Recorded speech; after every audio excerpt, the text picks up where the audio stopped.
بسم اللہ الرحمن الرحیم۔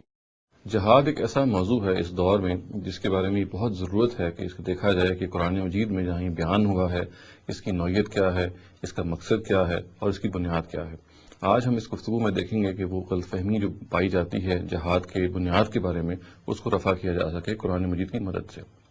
قرآن مجید اگر آپ مطالعہ کریں تو اس میں آپ یہ دیکھیں گے کہ بنیادی طور پہ جہاد کی دو قسمیں ہیں، یعنی جہاد سے ہم مراد قتال ہے، اللہ تعالیٰ کی راہ میں ہتھیار اٹھانا دشمن کے خلاف۔ یہ اگر آپ دیکھیں گے قرآن مجید میں تو اس کی دو نوعیتیں ہیں، اس کی دو قسمیں ہیں۔ ایک وہ قسم ہے جو اللہ تعالیٰ کے رسولوں کے ساتھ خاص ہے اور اس بنیاد پہ جہاد نہیں کیا جا سکتا آئندہ، وہ انہی کے ساتھ اسپیسیفک تھی اور ان کے ساتھ ختم ہو گئی، وہ ایک خاص دور کی چیز تھی اور اس کا مقصد یہ تھا کہ حق و باطل کی جو آزمائش میں ہم یہاں ڈالے گئے ہیں اس میں جزا اور سزا دنیا میں کر کے دکھائی جائے تاکہ اس جزا و سزا کو پھر اخروی جزا و سزا کی دلیل کے طور پہ پیش کیا جا سکے۔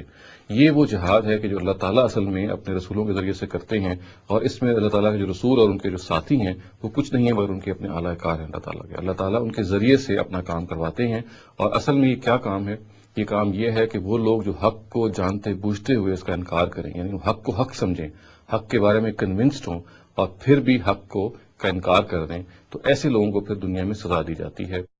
تاکہ یہ جو دنیاوی جزا و سزا ہے، جیسا کہ میں نے عرض کیا، یہ اخروی جزا و سزا کی دلیل بن سکے اور انسان کو متنبع کر سکے کہ آخرت میں اس نے اللہ تعالیٰ کے آگے جواب دہ رہنا ہے۔ چنانچہ یہ بہت ضروری ہے کہ قرآن مجید میں جہاد کی اس قسم کے بارے میں ہم متنبع رہیں، اور یہ وہ قسم ہے جس کو بعض لوگوں نے ایسے بھی تعبیر کیا ہے کہ اسلام جو ہے جب پھیلا ہے تو اس نے زبردستی اپنے آپ کو منوایا ہے اور زبردستی اور جبری طور پہ لوگوں کو کنورٹ کیا ہے۔ یہ تعبیر بھی اس کی ٹھیک نہیں ہے۔ دراصل اس میں جو معاملہ ہوا وہی تھا جیسے میں نے عرض کیا کہ بنیادی طور پہ وہ لوگ کہ جو حق کو جانتے بوجھتے ہوئے جھٹلا رہے تھے، انٹینشنلی جھٹلا رہے تھے، ڈیلیبریٹلی جھٹلا رہے تھے، ان کو دنیا میں سزا دی گئی۔ ایسا نہیں ہے کہ ان کو زبردستی اسلام میں کنورٹ کیا گیا، بلکہ یہ سزا ہے جو ان پہ نافذ کی گئی ہے۔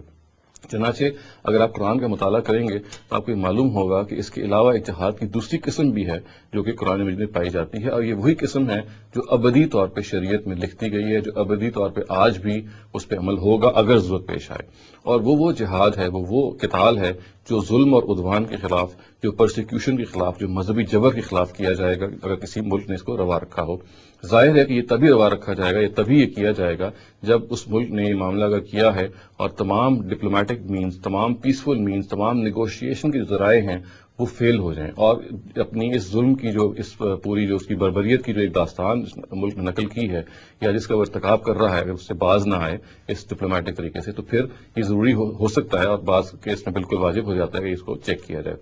یہ وہ جہاد کی قسم ہے جو ابدی طور پہ باقی ہے، اور اس کا جو ذکر ہے وہ قرآن مجید میں ان الفاظ میں ہوا ہے کہ وَمَا لَكُمْ لَا تُقَاتِلُونَ فِي سَبِيلِ اللَّهِ وَالْمُسْتَضْعَفِينَ مِنَ الرِّجَالِ وَالنِّسَاءِ وَالْوِلْدَانِ الَّذِينَ يَقُولُونَ رَبَّنَا أَخْرِجْنَا مِنْ هَٰذِهِ الْقَرْيَةِ الظَّالِمِ أَهْلُهَا